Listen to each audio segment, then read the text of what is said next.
Hello BookTube, welcome back to my channel. I'm Danielle and this is Next Page Adventure. So this month I'll be participating in the Newts Magical Readathon, which is part of the Owls Magical Readathon back in April, hosted by and created by G from BookRoast. I'll link her channel for all the details, but basically it's based off the wizarding tests from Harry Potter. Newt stands for Nastily Exhausting Wizarding Test or something like that. I can't remember exactly, but I did participate in the Owls. I didn't record anything, but I did do the Owls last time, but I think I failed a couple of the classes I wanted, but I looked back at what I actually read, and I can participate in the Newts if I choose to be an Auror, so that's what I'm going to do. And the Auror, I think it's 9 books, so hopefully I'll be able to do that. I think I should be able to. I did read a lot for July, even though I failed both readathons that I was participating in because of DNFs and stuff, but that's okay. Hopefully, I think I'm picking pretty good books this month where I don't think I'm going to DNF anything, so wish me luck. But so the tests, there's different classes. So G from BookRoast did a really good job of setting this up. So you basically have to read a certain amount of books to pass your classes, and there's different categories for different subjects. So the classes that the Auror needs to pass are Defense Against the Dark Arts, Charms, Potions, Transfiguration, and Herbology. So I have to get an O in Defense Against the Dark Arts, which requires 3 different books. The first prompt for Defense Against the Dark Arts to get an A for acceptable is to read a book that is black under the dusk jacket. So I just realized that I'm not entirely sure if the book I chose is black. It looks black, but it almost looks dark blue. It might be dark blue. I don't know, I can't tell. What do you think? But this is a library book. I think it might be black, but now that I'm looking at it in more light, it almost looks like it's dark blue. I'm gonna count it anyway because it's a library book that I really need to finish. I was supposed to read this for the reading rush, which I never got to, so I'm going to read it now because I have to return it to the library soon. But this is about a girl who wants to be an alchemist, so she's in a school to learn medicine and such, but her land is being there's a plague spreading throughout her land, and she ends up having to turn to necromancy or other dark magic, and I don't really know other than that, but I love books that have necromancy or necromancers because I'm actually writing a necromancer novel myself, so yeah. Hopefully this is good. It's pretty short. It's short for a YA at least. The next prompt for Defense Against the Dark Arts is to read the first book that you remember off the top of your head from your TBR. And I've been thinking about this series a lot because I just read the first 2. So this is the actual first book in the series. So the first 2 books were like collections of short stories and retellings, but this is the first actual novel, Witcher novel. So this is based on the Witcher. Well, this is what the video games were based on, and they're also making a Netflix TV show, so that's why I'm getting to them now, but it follows a character named Geralt who's a witcher, and he basically hunts monsters. There's a lot of fantasy elements, like obviously blood of elves. There's elves. Fun stuff like that. And Geralt, the world he's in is basically it's a fantasy world with humans, dwarves, gnomes, elves, everything you think of from like Lord of the Rings. And they're basically trained from childhood, I think, to do this. And I don't really know, but yeah, I'm looking forward to the fact that it's an actual novel, a full story, than a short story, because I really loved the first one, don't get me wrong. The second one was meh. Lastly, to get an O in Defense Against the Dark Arts, I need to read a book that is either written by an English author or is set in England. For this prompt, I'm choosing A Conjuring of Light by V. Schwab, which I already started. I'm about 40% into it. I was supposed to read it for the Medieval-a-thon last month, but I tried to do 2 readathons at once and it didn't really work out very well.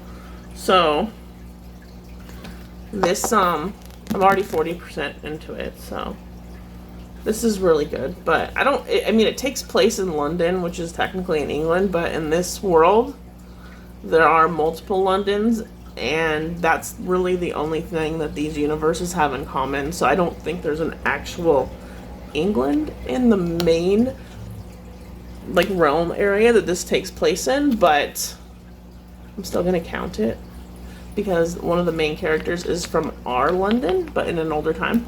So yeah, very good so far. Already loving it. I can already tell that I'm probably going to give it a 5-star unless it just goes downhill after the 40%, but we'll see what happens. The next class I have to pass, you have to get an E, so I have to read 2 books for this one, and that's Charms. This one is to read a book with a gorgeous cover, and for this one I'm choosing The Land Forging by, it's an lit RPG by Alarong Kong, I think that's how you say his name, but I'll put the cover up over here. It's actually an audiobook. I don't think they are even, there might be physical or ebook copies, or they might just be audio. I'm sure there's an ebook, but I don't think they sell them in the stores. I might be wrong, but lit RPG is a fairly new thing that has come up in the last few years. If you play RPGs, or if you're a gamer like me, then you might enjoy them. I read the first one, which was good. It wasn't amazing, but this one has amazing reviews. It has like a 4.8 on Audible. So I was like, it must be really good. So I'm going to listen to it. But I love games, and then if you mix the two together, it's just really fun. So it's basically about, he's playing like a virtual reality video game, and then he kind of gets sucked into it, I guess, and he's living it. So he has to level up, and it's just fun if you are a gamer. So yeah, that's the one I'm choosing, and I love the cover. It's like a big old tree. It's beautiful. So that was that prompt. And then to get an E in Charms, I have to read a graphic novel. And there's 2 choices for me here. I haven't decided if I want to continue Orange number 2. I feel like it's gonna be sad, and the first one was good. It just was too long and too dramatic, and things were stretched out a bit for me, but the art is beautiful. Like, I really do like the drawing style. So I might continue this. If I don't, I'm going to choose the 4th book in the Lock and Key Welcome to Lovecraft series by Joe Hill and Gabriel Rodriguez, I believe. The first book in the in that series was really, it was okay. I gave it like a 3.5 stars, so I didn't love it, but it was interesting by the end. The second one, however, I absolutely loved. It was hilarious. It was good. The art style went up. I mean, I loved the art in the second one compared to the first one. I don't know why. Maybe it was just growing on me at that point. And then I'm in the middle of the 3rd one right now, so I might pick up that and then return Orange to the library instead. But I haven't decided. I might continue Orange. I don't know. Okay. And those are the 2 books that I'll need to read for Charms. Next class is Potions, which I also need an A and an E, so it's 2 more books. For this one, Friend's Favorite Book, which is also one of my, it was a reread for me. So there's a show being made into the Wheel of Time finally, which I've been waiting for forever. I've only read the first 3.5 books, and I read them when I was a teenager. My friend, one of my best friends, he read all of them, and he's been, well, you need to read them, you need to keep reading them. I'm like, okay.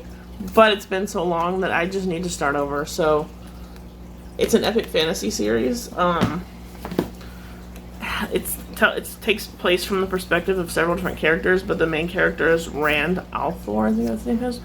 And I don't really know what to say about this world other than, because it's so complex. It's a very complex, rich fantasy world, and that's one of the best things about it. So,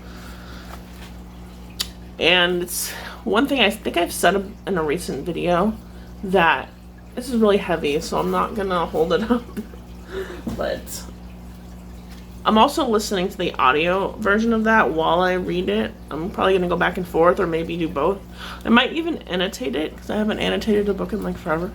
But I just need to continue the series.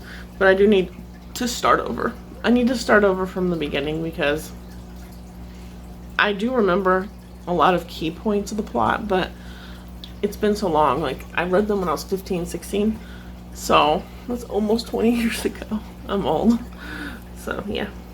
In order for me to get an E in potions, I have to read a book with my house colors, and I'm a Hufflepuff, so it has to be like yellow and black or something like that.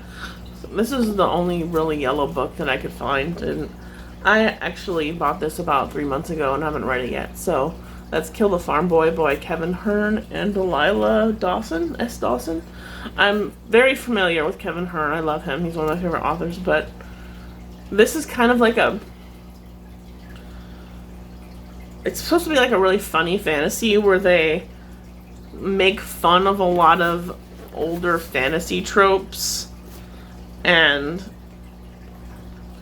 like the Chosen One trope or stuff like that.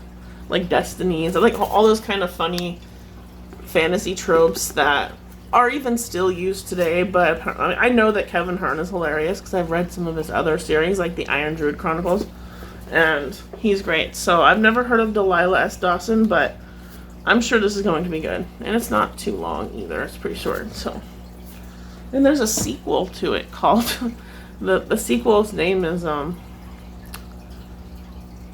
about gnomes. I can't remember, but it's a funny name.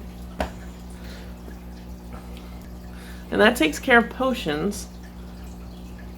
The next two classes I have to pass, I only have to read one book for each one.